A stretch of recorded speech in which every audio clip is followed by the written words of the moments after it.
Coucou la famille, bienvenue dans un nouveau vlog de mon parcours de Loxé.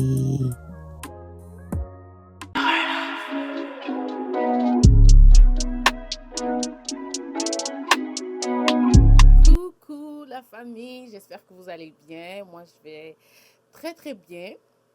Désolée pour ce silence radio, je sais, je ne vous ai pas donné de nouvelles pendant près de un an, bientôt un an. Et puis écoute, il y a beaucoup de choses qui se sont passées depuis que je m'étais rasé la boule à zéro. Aujourd'hui, je suis de retour avec des micro-locks. Au départ, j'avais des locks traditionnels.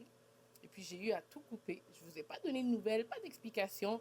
J'attendais que ma nouvelle pousse puisse revenir et puis redémarrer avec un nouveau départ, ce qui a été fait, mais cette fois-ci micro-loxé. Bref, il y a tellement de choses qui se sont passées à travers cette vidéo et les prochaines. Je vais vous en dire un peu plus sur ce qui s'est passé. Pour l'instant, aujourd'hui, je vous amène avec moi faire mon resserrage du mois de novembre. Ça va bientôt faire un an que je suis micro-loxée le mois prochain. Aujourd'hui, je vais chez ma loxicienne. Vous allez venir avec moi, vous allez voir comment ça va se dérouler. Et puis, bon, j'espère que vous allez apprécier. Pour les nouvelles, pour les anciennes, je vous dis bienvenue. Mon nom, c'est Chia. Et sur cette chaîne, je vous partage mon quotidien, les moments spéciaux de ma vie et mon parcours de Loxé. Alors, abonnez-vous à ma chaîne si ce n'est pas déjà fait. Laissez un pouce bleu, applaudissez cette vidéo et laissez-moi de vos petits commentaires. Dites-moi coucou dans les commentaires vu que ça fait tellement longtemps qu'on ne s'est pas parlé. Et je sais que vous étiez beaucoup à suivre mon parcours avec mes locks. Donc, je suis vraiment contente d'être de retour et de repartager ça avec vous encore une nouvelle fois. Donc, joignez-vous à moi dans les commentaires, vos questions, vos commentaires, vos impressions. Vous verrez que je suis en chute postpartum parce que oui, j'ai accouché il y a quelques mois, il y a 7 mois maintenant. Donc, je suis en chute de cheveux et puis, écoute, ça fait partie du processus. Mais bon, on va aller voir ce que ma l'opticienne en pense. À tout de suite. Celle-là, t'avais coupé? Non. Oui, j'en ai coupé, regarde ici. Oui, mais j'en ai à fond, ça c'est postpartum. Moi, je pensais que c'était là. Ben, je suis surprise, je trouve que t'en as plus là. Mais check ici, les cheveux, sont toutes molles, check ça. Ouais, genre, c'est tellement tenté. Je suis tellement tentée de tout couper. J'en ai coupé pas mal. Je les ai amenés aussi. Mais dans ma tête, c'était plus. Dans ma tête, c'était vraiment comme tout ici. Je trouve pas que c'est vide. Genre, il n'y a pas de volume par rapport à derrière. Genre, tout ici. Oui, il manque du volume ici. Mais en arrière, c'est sûr, tu en as vraiment beaucoup plus de volume. Mais honnêtement, c'est à cause des fameux cheveux que tu as fait. Donc, comme vous avez pu constater, dès que je me suis posée dans sa chaise, je lui ai expliqué, puis elle a constaté que j'avais coupé un peu de locks, c'est-à-dire 4 locks au devant, puisqu'elles étaient devenues tellement fines à la racine par rapport à l'épaisseur du locks. Et c'était juste plus risqué et dangereux pour mes cheveux de conserver ainsi. Donc, on avait décidé, je lui ai envoyé des photos et tout à partir de chez moi. Puis elle m'avait dit, je lui avais dit, écoute, je pense que la meilleure des solutions pour moi, ça serait vraiment juste de les couper. Puis au pire, c'est des cheveux, ça va repousser. Puis quand ça va redevenir assez épais, on va les rattacher ensemble. Puis elle était vraiment d'accord avec cette idée. Donc, elle en faisait le constat. Elle est en train de me rassurer que c'était vraiment normal. C'était pas une casse ou quelque chose d'anormal. Non, du tout, là. Moi, j'avais vraiment peur. J'étais comme, est-ce que je vais devoir encore recommencer à zéro et cette fois-ci contre mon gré? J'avais vraiment pas envie, en fait. C'est vraiment pas mon souhait. Puis, c'est ça. Elle m'a vraiment rassurée, me conseillé et tout. Puis, on a continué à papoter le reste de la session. C'était vraiment le fun. Puis on parlait de tout et de rien. C'est pour ça que j'ai préféré enlever le son ici, parce qu'on a souvent des petites conversations privées, confidentielles. Parce que oui, les coiffeuses sont en quelque sorte nos journaux intimes. C'est vrai que je lui raconte pas les moindres détails de ma vie personnelle, ma vie privée. Mais on va parler vraiment de tout et de rien, bien au-delà des cheveux, de notre parcours de locks.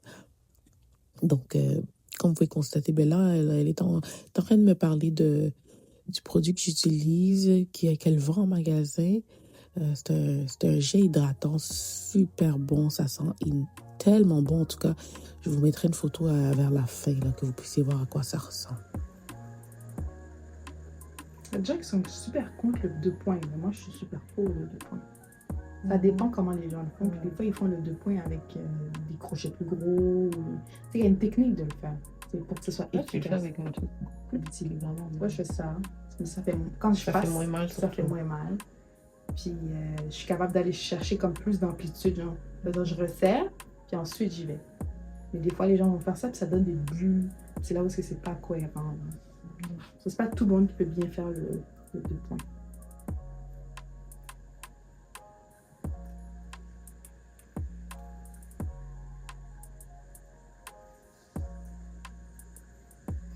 C'est quoi qui a fait votre... Désolée, ici j'ai dû couper le son de la vidéo parce qu'on parlait d'un truc assez personnel. Donc, juste pour des questions, pour respecter notre conversation et tout, j'ai pas voulu laisser le volume ici à fond. Désolée pour les songi, comme on dit, ou pour les congoseurs. Vous allez devoir vous passer de ma petite musique, de ma tête et de ma voix. Sinon, jusqu'à présent, qu'est-ce que vous en pensez des analyses qu'elle a fait de ma cuir chevelure? En fait, moi, je lui fais confiance, mais j'aime aussi entendre et lire vos témoignages, vos parcours à vous, vos histoires personnelles avec votre parcours de locks. Est-ce que vous aussi, à un certain moment, pour celles qui ont accouché, est-ce que vous avez eu aussi à perdre des locks? Comment vous l'avez vécu? Comment vous avez surmonté ça? Parce que, en tout cas, ça m'a tellement joué mentalement. Je me voyais comme vraiment la fille la plus malchanceuse au monde en termes de cheveux. Oh là là, donc bref. Partagez-moi un peu en commentaire, vous, ça a été comment pour celles qui ont eu à accoucher avec des locks sur la tête? Comment le postpartum s'est déroulé? Comment vous avez pris soin de vos cheveux, de votre cuir chevelure, de votre racine?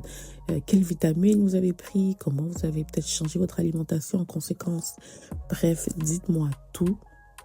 On est là pour apprendre de nos différents parcours, donc rendez-vous en commentaire, j'ai hâte de vous lire.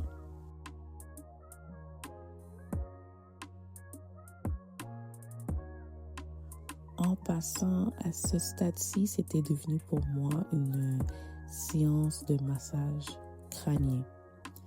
Parce que, oh là là, elle le fait tellement bien, c'est tellement doux et tout. Bien que des fois, au niveau où je suis un peu plus sensible, ça va être un peu plus sensible, mais en général, des fois, je m'endors carrément durant notre séance. Elle est comme, oh là là, ça fait autant bien. Je lui dis honnêtement, ouais, genre, elle n'est pas brutale, elle n'est pas brusque et tout, elle y va vraiment lentement. Mais maintenant, en la voyant faire comme ça sur vidéo, je me rends compte que elle est vraiment bonne parce que elle y va quand même à un rythme accéléré. C'est vraiment toujours rapide quand je vais chez elle, mais je le sens pas dans ma tête en fait. Genre ça va tellement, c'est tellement smooth, je sais pas comment le dire, c'est tellement smooth que en fait c'est juste relaxant quoi. Donc là on continue encore à jaser un peu, à parler ensemble et tout, puis notre séance s'est tirée un peu à sa fin. Comme vous pouvez le voir, on évolue assez rapidement. Je dirais qu'au total, ça a pris pas plus de 1h15 là. Et ça, c'est parce que on parlait, je me suis commandé de la bouffe. Il y avait aussi mon bébé qui était là. Mon mari qui est venu me rejoindre par la suite en rentrant du travail. Donc bref, c'était vraiment une très belle séance et j'ai vraiment hâte à la prochaine. Là, on était à mon 11e mois. Puis j'ai hâte de vous revenir avec la suite à partir d'1 année de Loxy, revoir ensemble ma routine, comment je m'y prends, à quelle fréquence je lave mes cheveux, tout ça. Bref, on se retrouve encore dans les commentaires.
pour Ylang et aussi.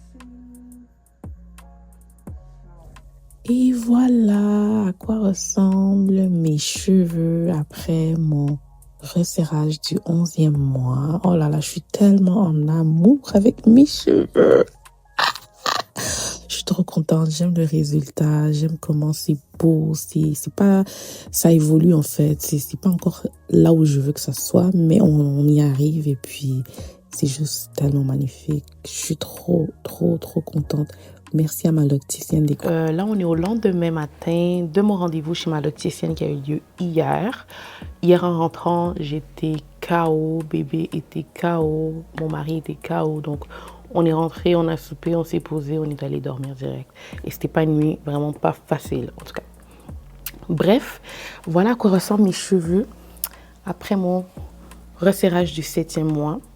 Puis, comme vous avez pu voir, en tout cas, ma locticienne, c'est vraiment une amour. Au-delà de faire mon resserrage, elle me conseille, elle analyse, elle m'encourage surtout parce que, pour vous dire vrai, moi, j'étais désespérée en mode, j'étais prête à peut-être couper le devant et puis abandonner un peu ce journey, mais elle m'a vraiment encouragée. Elle m'a dit que les choses évoluent vraiment bien malgré la chute de cheveux postpartum, ce qui est tout à fait normal. D'après ce qu'elle voit, en fait, les choses vont de mieux en mieux et puis je vois la lumière au bout du tunnel. Bref, c'est vraiment un amour d'aller la voir. Et puis, au-delà du fait que oui, je peux me faire les resserrages par ma soeur, par moi-même à la maison, sauver des sous, surtout dans cette période d'inflation et de récession au Canada. Mais c'est quand même important pour moi d'aller la voir de temps en temps. Puis, écoute, c'est toujours un plaisir de la voir. Elle va se reconnaître à travers cette vidéo. C'est vraiment un amour. Et puis, on papote, on parle de tout et de rien. On parle de spiritualité, actualité, tout ce que vous voulez, blablabla. Bref. Tout ça pour dire que aller chez votre locticienne, les filles, c'est important. Les gars aussi, allez-y de temps en temps, c'est important. Mais sinon, au-delà de tout ça, j'espère que vous avez aimé ce vlog. Dites-moi en commentaire où est-ce que vous êtes rendu dans votre aventure de loxé ou de micro-loxé ou de sister loxé. Dites-moi, vous êtes à combien de mois, combien de semaines, comment vous trouvez ça? Avez-vous des questions, des inquiétudes, des commentaires à faire sur ma crinière à moi? En tout cas, j'ai vraiment hâte de vous lire et moi, je vous dis à très bientôt pour un prochain vlog, je l'espère. Si vous êtes nombreux à vouloir que je puisse continuer avec les vlogs, dites-le moi et puis ça va me faire plaisir de faire un effort, de trouver le temps de faire du contenu autour de mon aventure de micro-loxé. En attendant, je vous dis abonnez-vous, likez, partagez, commentez et on se dit à la prochaine.